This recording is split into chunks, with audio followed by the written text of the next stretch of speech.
Hello physios, welcome back my channel. I'm Neha and today I'm going to learning about for exercise therapy. Exercise therapy में जो हमारा topic चल रहा है वो रेजिस्टेंस एक्सरसाइज है। ये हमारा 7 वीडियो है जिसमें आज हम लेके आए हैं open kinematic chain and close kinematic chain. And हम इसमें पढ़ेंगे प्रोग्रेसिव रेजिस्टिव एक्सरसाइज जो बहुत ज़्यादा पूछा जाता है। और लास्ट वीडियो हमने डायनामिक एक्सरसाइज डिस्कस किया था, यदि नहीं देखा है आपने तो ज़रूर देख लीजिएगा। एंड हम इस वीडियो में देखेंगे क्या ओपन काइनेमेटिक चेन होता है, क्लोज काइनेमेटिक चेन होता है, क्या रिपीटिशन मैक्सिमम होते हैं, रिपीटिशन नंबर होते हैं। सारा कुछ इस वीडियो में डिस्कस करने वाले हैं, तो आप बने रहिए हमारे साथ। So let's get started. Open kinematic chain close kinematic chain में होता क्या है? Basically open and close kinematic chain नाम से ही थोड़ा सा आइडिया लगता है कि कोई चीज़ ओपन है एंड क्लोज है। तो ये इसमें क्या होता है, ये बेड पेयरिंग और नॉन बेड पेयरिंग भी होते हैं। मीन्स आप बेड को लेके बता सकते हैं ये कौन सा चेन है, या बेड को नहीं लेके नॉन बेड पेयरिंग। ओपन का मतलब होता है जैसे कि हम एक एनाटॉमिकल पोजीशन में खड़े हुए हैं और हम अपना कोई भी डिस्टल जॉइंट, जैसे कि सपोज कर लेते हैं हमारा हैंड हो गया या हमारा फुट हो गया, वो हमारा सरफेस से कनेक्ट नहीं है और मैं उसे स्पेस में आराम से इधर उधर मतलब उसे मूव करा रही हूँ। जैसे कि ये हमारा हाथ हैंड डिस्टल एरिया को हम मूव करा रहे हैं, हम इसे सरफेस से कनेक्ट नहीं कर रहे हैं, तो ये हमारा क्या है, open kinematic chain. Close kinematic chain क्या होता है, जैसे कि हम खड़े हुए हैं, हमारे डिस्टल एरिया हैंड हो गया या फुट हो गया, वो पूरा सरफेस से कनेक्ट होना चाहिए, तो हमारा क्लोज काइनेमेटिक चेन होता है। एक प्रॉपर अलाइनमेंट में हमारे सारे ज्वाइंट होने चाहिए, तो हमारा क्लोज काइनेमेटिक चेन होता है। तो देखते हैं क्या है इसमें। Open and close kinematic chain are combination used and similar meaning to weight bearing and not weight bearing. Means open क्या होता है, ये सिमिलर होते हैं लेकिन इसमें कुछ वेट बेयरिंग होते हैं, नॉट वेट बेयरिंग होते हैं। नेक्स्ट पॉइंट है open kinematic chain is combination of sequentially arranged joint in which terminal segment is free to move. Open kinematic chain में क्या होता है, एक सीक्वेंस से अरेंज होते हैं हमारे जॉइंट सरफेस, जॉइंट एक दूसरे से, एंड जो हमारा जो टर्मिनल सेगमेंट होता है मीन्स डिस्टल सेगमेंट होता है हमारा, फ्री होता है एंड मूव करता है।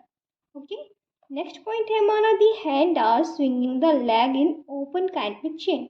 हैंड हो गया या लेग हो गया हमारा स्विंग कर रहा है, मीन्स जैसे कि हम किसी पर्सन से हाय हेलो करते हैं तो हमारा हैंड क्या करता है, स्विंग करता है, तो वैसे वो हमारा हो गया ओपन काइनेमेटिक चेन। नेक्स्ट यदि terminal segment fix in close kinematic chain. यदि जो हमारी टर्मिनल सेगमेंट है, जैसे कि हमारा हैंड है, लेग है, तो ये फिक्स होते हैं किसी भी सरफेस से, तो उसे हम बोलते हैं close kinematic chain. Next point है हमारा all weight bearing exercise involve some element of close kinetic chain activity, but not all close kinetic chain exercise are performed in weight bearing position।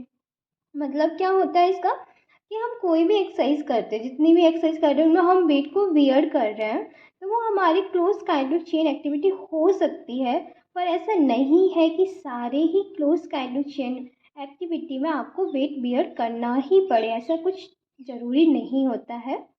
And next हम देखते हैं lifting a handheld weight or pushing against the force arm of an isokinetic dynamometer are example of open kinetic chain exercise। Means lift करते हैं जब हम हाथों से hand held, मतलब कि कोई भी वेट को हम हाथों से उसे पुश करते हैं अगेंस्ट उसके फोर्स आर्म, मतलब फोर्स आर्म के अगेंस्ट वो पुश होता है। एंड जो हम बोलते हैं आइसोकाइनेटिक डायमीटर, आइसोकाइनेटिक में हमारा कंसेंट्रिक इसेंट्रिक आ जाता है, ये एग्जांपल होता है हमारे ओपन काइनेटिक चेन का। नेक्स्ट हम देखते हैं कैरेक्टरिस्टिक क्या है ओपन चेन के एंड क्लोज चेन के। आपको कैसे पता चलेगा ये हमारी ओपन चेन है या क्लोज चेन है। फर्स्ट पॉइंट है ओपन चेन एक्सरसाइज में हमने जैसे कि अभी बताया है, हमारे distal segment terminal segment move करते फ्री होते हैं और इंडिपेंडेंट होते हैं। तो distal segment move to in space, move कर जाते हैं स्पेस में, एंड इंडिपेंडेंट जॉइंट मूवमेंट होते हैं। Movement of body segment distal to the moving joint only. Means क्या होता है, जो हमारे बॉडी सेगमेंट होते हैं ओनली डिस्टल जॉइंट ही मूव करता है, ऐसा नहीं कि और भी जॉइंट मूव करे, जो हमारा टर्मिनल या डिस्टली जॉइंट होगा वही मूव करेगा। नेक्स्ट है typically perform in non weight bearing position. हम इस टिपिकल परफॉर्म करते हैं नॉन वेट बेयरिंग पोजीशन में एंड एक्सटर्नली हम स्टेबलाइज होते हैं। जैसे कि हमने ये एक्सरसाइज मतलब एक बताया है, एग्जांपल दिया है। फॉर एग्जांपल कोई पर्सन खड़ा हुआ है और उसका ये जो डिजिटल सेगमेंट है ये तो हमारा कनेक्ट है सरफेस से, पर ये हमारा डिजिटल सेगमेंट है ये ओपन है, मीन्स फ्री है और मूव हो रहा है। इसमें हमने इसे बेट को रेजिस्टेंस दे रखा है। रेजिस्टेंस देंगे तो उसका जो लोड है वो सीधा डायरेक्टली अपोजिट डायरेक्शन में आएगा, मीन्स उसको बेट की वजह से उसका पैर झुकने की एंड ग्रेविटी है, उसे ग्रेविटी इधर अपनी ओर खींच रही है और वो क्या कर रहा है, कोशिश कर रहा है उसके अपोजिट डायरेक्शन में अपने आप को ले जाने का। एंड नेक्स्ट हमारा है क्लोज चेन का एक्सरसाइज। क्लोज चेन में क्या होता है, जो हमारे जितने डिस्टेंस फ्रैगमेंट होते हैं वो कनेक्ट होते हैं सरफेस से, वो फ्री नहीं होते हैं, एक फिक्स अलाइनमेंट में होता है और वो इंटरडिपेंडेंट होते हैं। और देखते हैं डिजिटल सेगमेंट रिमेन फिक्स्ड और in contact with support surface, means fix होते हैं और किसी सपोर्ट सरफेस से कनेक्ट होते हैं। एंड इंटरडिपेंडेंट जॉइंट मूवमेंट, हमारी इंटरडिपेंडेंट जॉइंट मूवमेंट होते हैं, एक दूसरे पे डिपेंड करते हैं। And movement of body segment proximal to moving joint, means क्या है, हमारे जितने भी डिजिटल सेगमेंट है वो सरफेस से कनेक्ट होंगे, पर हमारे जो प्रॉक्सिमल सेगमेंट होते हैं वो मूव कर सकते हैं। एंड मूव करते हैं क्योंकि वो डिजिटल हमारे तो कनेक्ट हो गए, तो हमें कोई भी वेट बेयरिंग करना है तो हमारे प्रॉक्सिमल सेगमेंट ही मूव करेंगे। And typically but not always perform in weight bearing position, ज़रूरी नहीं है कि ये हमेशा वेट बेयरिंग पोजिशन में ही हम इसे डिफाइन करें परफॉर्म करें, हम बिना वेट बेयरिंग के ही क्लोज चेन का हम कर सकते हैं। एंड इंटरनली स्टेबलाइज होंगे, इंटरनली हम अपने आप को स्टेबल रखेंगे। जैसे कि हमने एग्जांपल दिखाया है, ये पर्सन है, ये यहाँ से एक हमारा स्ट्रेचिंग बैंड है उसे खींच रहा है अपनी ओर। तो इसमें क्या है, इसके सारे जो डिजिटल सेगमेंट है वो हमारे किसी सरफेस से कनेक्ट है एंड जो हमारे प्रॉक्सिमली सेगमेंट यहाँ के आएंगे जिससे वो मूव कर रहा है, इस रेजिस्टेंस मतलब लोड को ले रहा है। तो ये हमारे open chain and close kinetic chain के बारे में था कि ओपन चेन क्या है, क्लोज काइनेटिक चेन है क्या है। तो मैंने इसमें आपको डिस्कस कर दिया है और ये क्वेश्चन एग्जाम में पूछा जाता है, तो यहाँ से आप नोट्स बना सकते हो, बहुत सिंपल लैंग्वेज में बना है।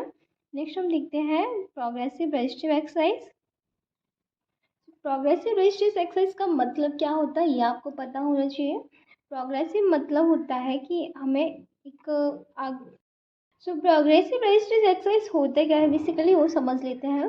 जैसे प्रोग्रेसिव का मतलब क्या होता है ये सब पता होना चाहिए। प्रोग्रेसिव मीन्स होता है कंटिन्यूसली रेजिस्टेंस देना, मीन्स हमें कंटिन्यूसली मतलब रेजिस्टेंस को इंक्रीज धीरे बढ़ाते रहना है, क्योंकि हमारा रेजिस्टेंस देने का मेन मोटिव होता है कि हमारी जो बॉडी की स्ट्रेंथ है, पावर है, एंड्योरेंस है, उसे हम गेन कर सकें, इंक्रीज कर सकें एंड मसल्स के परफॉर्मेंस को और बेटर बना सकें। तो हमारा मेन एम होता है। तो अब इसमें हम जब ये रेजिस्टेंस एक्सरसाइज देंगे तो प्रोग्रेसिवली देंगे, कंटिन्यूसली हम उसके लोड को बढ़ाते जाएंगे जिससे कि हमें स्ट्रेंथ पावर बहुत अच्छा मिले। तो जो हमारा प्रोग्रेसिव रेजिस्टेंस एक्सरसाइज है ये हमारे प्रिंसिपल पे काम करता है, जैसे कि हमने ओवरलोड प्रिंसिपल होता है, ओवरलोड रेजिस्टेंस एक्सरसाइज, जिसमें क्या है कि हम थोड़ा सा मतलब जो हम पेशेंट है जिस वेट को बेयर कर पा रहा है उस वेट से हमें ज़्यादा वेट देना है जिससे कि उसकी मसल्स की स्ट्रेंथ और ज़्यादा इंक्रीज हो सके, उसकी बॉडी बिल्डअप हो सके। तो ये हमारा progressive resistance exercise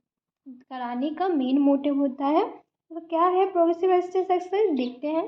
progressive resistance exercise is a dynamic resistance training, एक डायनामिक रेजिस्टेंस ट्रेनिंग है जिसको कांस्टेंट एक external load is applied to the contracting muscle while some mechanical means incrementally increase। ये एक डायनामिक एक्सरसाइज होती है जिसमें हम एक्सटर्नली लोड देते हैं पेशेंट को, एक ट्रेनिंग कराते हैं एक्सटर्नली लोड के साथ और उससे हमारी मसल्स है वो कांटेक्ट करती हैं और हमारे कांटेक्ट करने के बाद हमारे मसल्स की पावर हो गई, स्ट्रेंथ हो गई, वो इंक्रीज हो जाता है मैकेनिकली। जब हम प्रोग्रेसिव रेजिस्टेंस एक्सरसाइज पढ़ते हैं तो सबसे पहले हमें रिपीटिशन मैक्सिमम के बारे में पता होना चाहिए। मीन्स आरएम के बारे में पता होना चाहिए। आरएम होता क्या है? आरएम क्या होता है, जैसे सपोज कर लेते हैं हमने किसी पर्सन को एक्सरसाइज करा रहे हैं, उसे हम 10 kg का वेट दे रहे हैं पेशेंट को। अब कोई पेशेंट है जैसे कि हमारा मतलब कोई पर्सन है, उसे 10 kg का वेट हमें देना है। जैसे अगर हमारे पास कोई बच्चा आता है, उसे हम 10 kg का वेट दे रहे हैं। यदि वही 10 kg का वेट के लिए कोई एडल्ट आता है, 30 kg का पर्सन है, मतलब जो 30 kg वेट को वेयर कर सकता है, पर मैं उसे 10 kg वेट दे रही हूँ। जैसे जो उसका पूरा बॉडी वेट होगा वो होगा 60 के अराउंड, और जो बच्चा है उसका 25 के अराउंड है, 30 के अराउंड है। तो हम उसे अगर 10 kg वेट देंगे तो जो बच्चा है उस 10 kg वेट को एक बार ही उठा पाएगा। तो उसका रिपीटिशन मैक्सिमम क्या हुआ? 1 टाइम हुआ ना।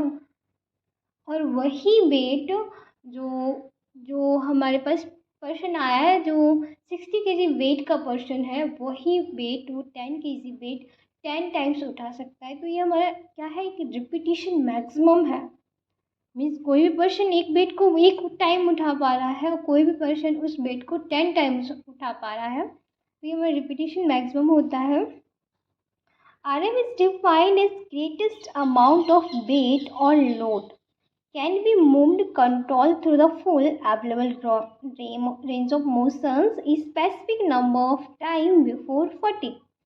आरएम क्या होता है? एक ऐसा अमाउंट होता है जो हम लोड दे रहे हैं, एक्सटर्नली वेट या लोड का एक ऐसा ग्रेटेस्ट अमाउंट होता है जिससे पेशेंट क्या करता है, मूव करता है, उसकी बॉडी फुल मूव कर जाती है। एक उसकी अवेलेबल रेंज ऑफ मोशन होता है एंड एक स्पेसिफिक नंबर होता है, स्पेसिफिक टाइम होता है, एक फिक्स टाइम में हमें उसे उठाना है और एक फिक्स नंबर होता है, आपको इतना रिपीट करना है बिफोर फटिग। बिना थके हुए आपको ये सारा परफॉर्मेंस करना होता है। तो ये हमारा होता है रिपीटिशन मैक्सिमम। ओके, तो रिपीटिशन मैक्सिमम के यूजेस क्या है यहाँ पे ये देख लेते हैं। यूजेस है identify and initial exercise load. Means हमें इस पता करना है कि इनिशियली हमें एक्सरसाइज कितनी देनी है, और हमें ये भी पता करना है कि हम इस पर्सन की मसल्स बिल्डअप, मसल्स परफॉर्मेंस कैसे इंक्रीज कर सकते हैं, कैसे इस पर्सन की स्ट्रेंथ एंड्योरेंस पावर को बढ़ा सकते हैं। ओके, सो नेक्स्ट क्या है? Documentation of measurement of the dynamic strength of muscles. और आपको क्या करना है? डॉक्यूमेंटेशन करता है।